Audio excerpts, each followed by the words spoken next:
सुप्रभात साथियों, मैं कुंदन कुमार स्वागत करता हूं डीसी यानी डेली करंट अफेयर्स एनालिसिस के शानदार सेशन में। दोस्तों, आज का सेशन उन विद्यार्थियों के लिए बेहद ही खास होने वाला ही है जो रेलवे, एनटीपीसी, ग्रुप डी या एएलपी टेक्नीशियन या इत्यादि किसी भी वनडे एग्जाम की तैयारी कर रहे हैं।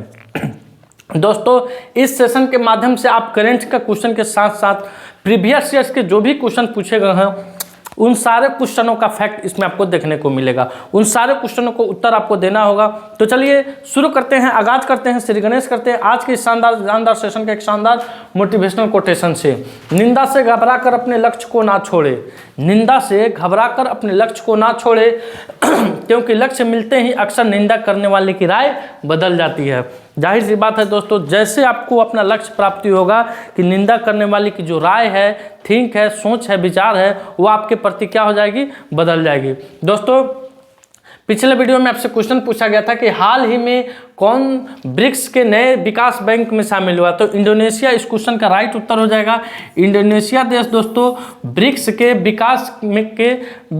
के नए विकास बैंक में क्या हुआ है, शामिल हुआ है। अब आते हैं आज के पहले क्वेश्चन पर। पहला क्वेश्चन है कि हाल ही में सार्वभौमिक स्वीकृति दिवस कब मनाया गया है। सबसे पहले जान लेते हैं कि इसको कब से मनाया जाता है, क्यों मनाया जाता है। तो सब दोस्तों, इसकी शुरुआत 2023 ईस्वी में हुई थी। कब हुई थी?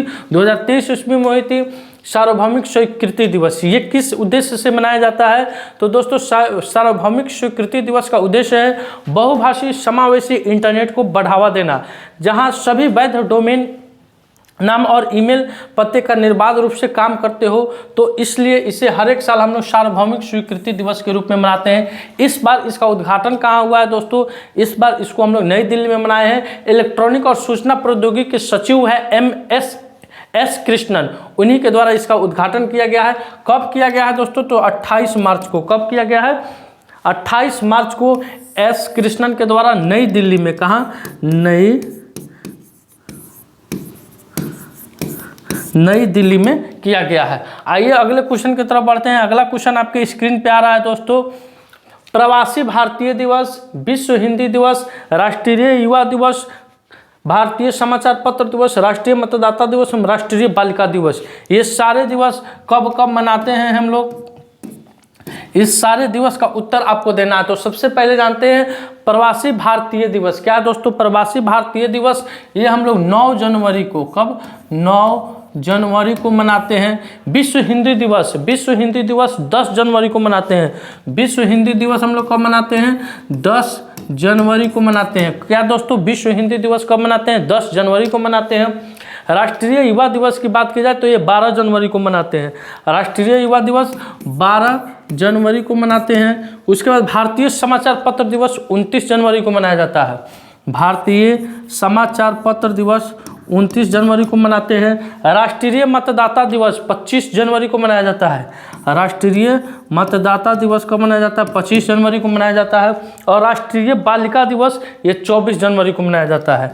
राष्ट्रीय बालिका दिवस ये 24 जनवरी को मनाया जाता है। तो ये कुछ महत्वपूर्ण दिवस है दोस्तों जो अक्सर परीक्षा में पूछे जाते हैं। फिर आपसे कल दिवस के बारे में जो भी क्वेश्चन आएगा, पहले फिर किसी न किसी माह का इंपॉर्टेंट दिवस आपको यहाँ पे देखने को मिलेगा। आज ये जनवरी माह का इंपॉर्टेंट दिवस है, इसमें और सारा इंपॉर्टेंट दिवस है, और सारा आपको देखने को भी मिलेगा। आगे बढ़ते चलते हैं अगले क्वेश्चन की तरफ। अगला क्वेश्चन है कि हाल ही में भारत का जो सामाजिक सुरक्षा कवरेज 2024 में बढ़कर कितना % हो गया है। तो दोस्तों, स्वास्थ्य बीमा, पेंशन और रोजगार सहायता तक पहुंच बढ़ाने वाली सरकारी पहलों की बदौलत से भारत का सामाजिक सुरक्षा कवरेज 2021 में 24.4% था, से दुगुना होकर 2024 में कितना हो गया? 48.8% हो गया। तो इस क्वेश्चन का उत्तर हो जाएगा ऑप्शन नंबर 1, 48.8% हो गया है। अब आते हैं अगले क्वेश्चन की तरफ, देखते हैं। अगला क्वेश्चन आपको है पेरियार नदी किस राज्य में बहती है। पेरियार नदी, हालांकि ये क्वेश्चन एक बार और करा चुके थे। पेरियार नदी किस राज्य में बहती है? तो ये केरल राज्य में बहती है। और 2022 के रेलवे ग्रुप डी के एग्जाम में ये क्वेश्चन पूछा हुआ है। क्या पूछा हुआ है कि पेरियार नदी किस राज्य में बहती है? किस राज्य में बहती है? केरल राज्य में बहती है। फिर है पर्यावरण को स्वच्छ रखने प्रदूषण संकेतन के लिए कौन जिम्मेवार होता है? तो लाइकेन। कौन जिम्मेवार होता है? तो लाइकेन जिम्मेवार होता है। कौन जिम्मेवार होता है दोस्तों? लाइकेन जिम्मेवार होता है। उसके बाद देखते हैं प्रथम पंचवर्षीय योजना के समय योजना आयोग के अध्यक्ष कौन थे? तो दोस्तों प्रथम पंचवर्षीय योजना के समय योजना आयोग के उस समय के तत्कालीन प्रधानमंत्री जवाहरलाल नेहरू। कौन थे? जवाहरलाल नेहरू थे दोस्तों। ये सारे क्वेश्चन आपको ग्रुप डी के एग्जाम में पूछा जा चुका है। पंचायती राज सबसे पहले किस राज्य में लागू हुआ था? तो पंचायती राज दोस्तों राजस्थान के नागौर जिले में। कहाँ? राजस्थान के नागौर जिले में। राजस्थान के नागौर जिले में। और दूसरा किस राज्य में लागू हुआ था? तो आंध्र प्रदेश में। दूसरा भी यहाँ लिख लीजिए, ये पहला हो गया, दूसरा आपको आंध्र प्रदेश। उसके बाद है 1930 में नमक कर से संबंधित आंदोलन कौन था? तो डांडी मार्च। 1930 में नमक कर से संबंधित आंदोलन कौन था? तो डांडी मार्च था। ये दोनों क्वेश्चन आपका एनटीपीसी में पूछा हुआ था।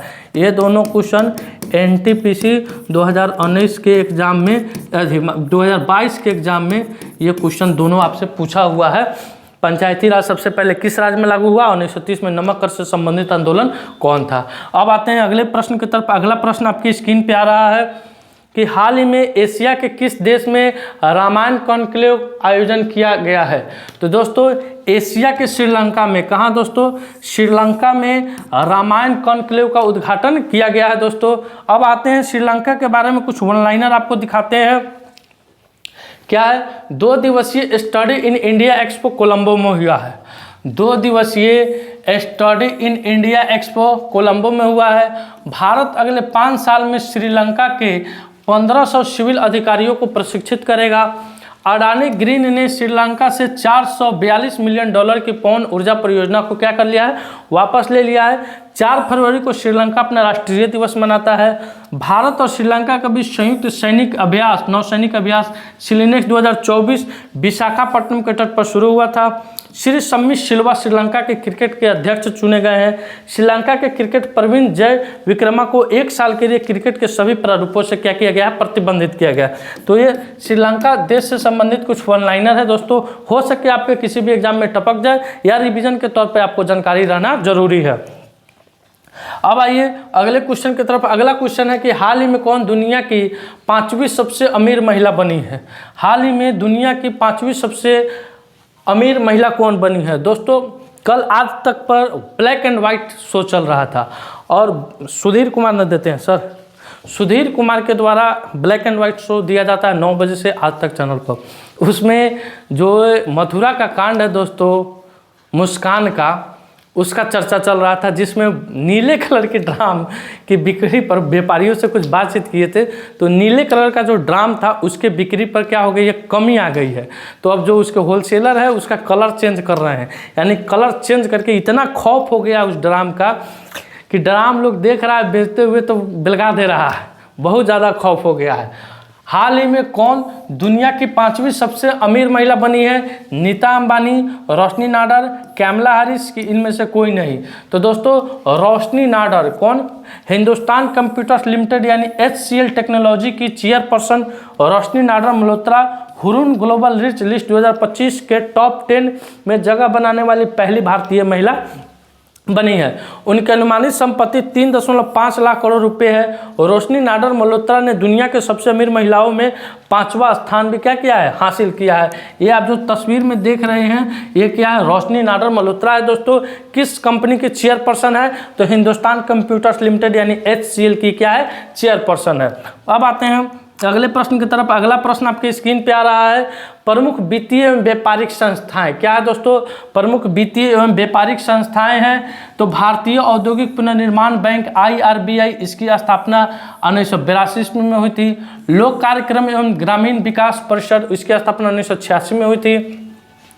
राष्ट्रीय आवास बैंक NHB, इसकी स्थापना 1986 में हुई थी। भारतीय प्रतिभूति एवं विनायक बोर्ड SEBI, इसकी स्थापना 1988 ईस्वी में हुई थी। भारतीय पर्यटन वित्त निगम TFCI, इसकी स्थापना 1989 में हुई थी। भारतीय लघु उद्योग विकास बैंक सिडबी, इसकी स्थापना 1990 ईस्वी में हुई थी। भारतीय खाद्य निगम FCI, इसकी स्थापना 1965 में हुई थी। भारतीय चाय व्यापार निगम TTCI, इसकी स्थापना 1971 में हुई थी। धातु खनिज व्यापार निगम, इसकी स्थापना 1963 में हुई थी। और भारतीय निर्यात संवर्धन संस्थान ITPO, इसकी स्थापना 1982 में इसमें हुई थी। अब आते हैं अगले प्रश्न की तरफ। अगला प्रश्न आपकी स्क्रीन पे आ रहा है दोस्तों कि हाल ही में RBI किस राज्य में 8वीं राज्य स्तरीय समन्वय समिति की बैठक आयोजित की है? तो दोस्तों भारतीय रिजर्व बैंक यानी RBI ने 26 मार्च 2025 को सिक्किम के गंगटोक में 8वीं राज्य स्तरीय समन्वय समिति HLCC की बैठक आयोजित की है। इस बैठक की अध्यक्षता सिक्किम के मुख्य सचिव श्री रविंद्र तेलंग ने की, जबकि इसे RBI के क्षेत्रीय निदेशक श्री थोंगटम जमांग द्वारा आयोजित किया गया। तो इस क्वेश्चन का उत्तर हो जाएगा ऑप्शन नंबर 2 सिक्किम हो जाएगा दोस्तों। अब सिक्किम, आइए आपको सिक्किम घुमाते हैं दोस्तों। ठीक है, आइए अगले क्वेश्चन पर। हाल ही में कौन सा शहर एशिया के अरबपतियों की राजधानी बना है? हाल ही में कौन सा शहर एशिया के अरबपतियों की राजधानी बना है? तो दोस्तों सबसे पहले एशिया के अरबपतियों की राजधानी आपका पहले कौन था? मुंबई था। पहले मुंबई था जो कि भारत का शहर है, भारत की वित्तीय राजधानी भी है। अब क्या हो गया है? चीन का शंघाई, चीन का शंघाई शहर, यानी ऑप्शन नंबर 1 इस क्वेश्चन का क्या होने वाला है? राइट उत्तर होने वाला है।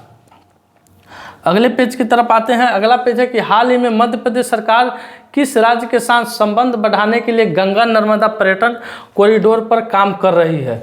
तो दोस्तों मध्य प्रदेश सरकार उत्तर प्रदेश के साथ, किसके साथ? उत्तर प्रदेश सरकार के साथ मिलकर गंगा और नर्मदा नदी के पर्यटन के कॉरिडोर पर काम कर रही है। इससे दोनों राज्यों के बीच पर्यटन को क्या मिलने वाला है? बढ़ावा मिलने वाला है।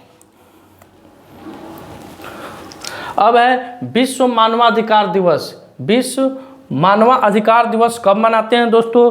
तो 10 दिसंबर को मनाते हैं। विश्व मानवाधिकार दिवस 10 दिसंबर को मनाते हैं। ये NTPC में सारे क्वेश्चन पूछे गए हैं। NTPC में सारे क्वेश्चन पूछे गए हैं या पूछे जाने की संभावना है। नेत्रदान में आँख का कौन सा भाग दान दिया जाता है? तो कार्निया। कौन सा भाग दोस्तों? कार्निया। नेत्रदान में आँख का कौन सा भाग दान दिया जाता है? तो कार्निया। पिंडारी नदी अलकनंदा से कहाँ मिलती है? तो कर्णप्रयाग में। कहाँ मिलती है? कर्णप्रयाग में। कर्णप्रयाग में पिंडारी नदी अलकनंदा से कहाँ मिलती है? कर्णप्रयाग में। ब्रोमीन कमरे के ताप पर डैश अवस्था में रहता है? द्रव अवस्था में। कौन अवस्था में रहता है? द्रव अवस्था में। द्रव अवस्था में। द्रव अवस्था में ब्रोमीन कमरे के ताप पर द्रव अवस्था में रहता है। राष्ट्रीय स्वास्थ्य बीमा योजना का विलय किसमें किया गया है? राष्ट्रीय स्वास्थ्य बीमा योजना का विलय आयुष्मान योजना में। किसमें दोस्तों? आयुष्मान योजना में।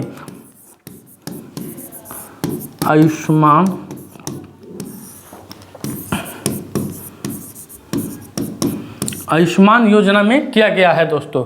आइए अगले क्वेश्चन की तरफ बढ़ते हैं। अगला क्वेश्चन आपकी स्क्रीन पे आ रहा है।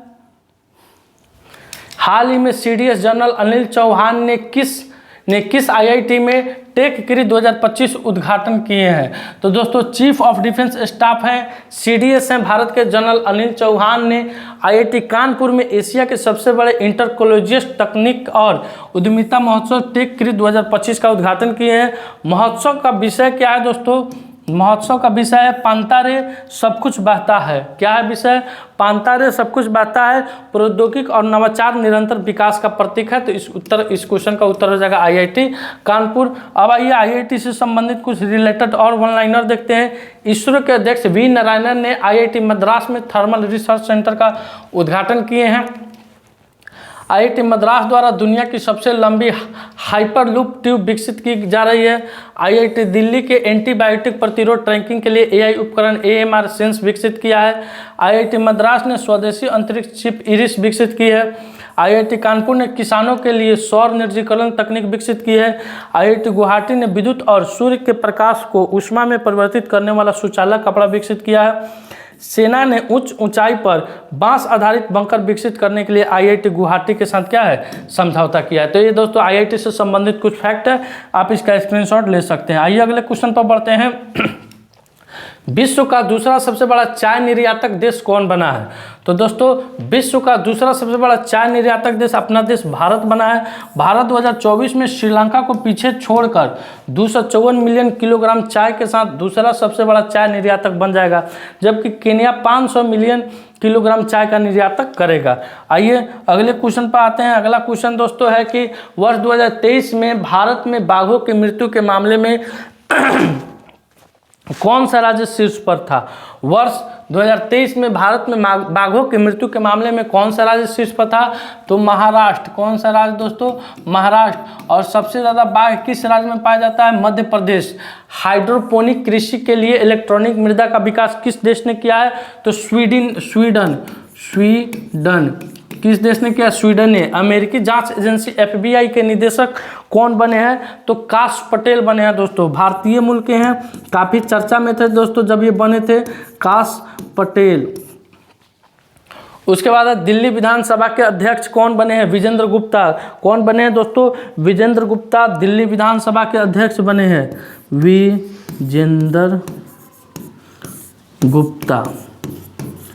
विजेंद्र गुप्ता दिल्ली विधानसभा के अध्यक्ष बने हैं। भारत का कौन सा राज्य लगातार तीसरे वर्ष पक्षी गणना में भारत में शीर्ष पर आया है?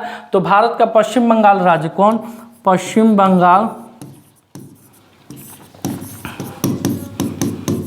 बंगाल राज्य दोस्तों लगातार तीसरे वर्ष पक्षी गणना में भारत में शीर्ष स्थान पे रहा है। अब आते हैं अगले प्रश्न की तरफ। अगला प्रश्न है आपकी स्क्रीन पे कि भारत रूस नौसैनिक अभ्यास इंद्र 2025 कहाँ शुरू हुआ है?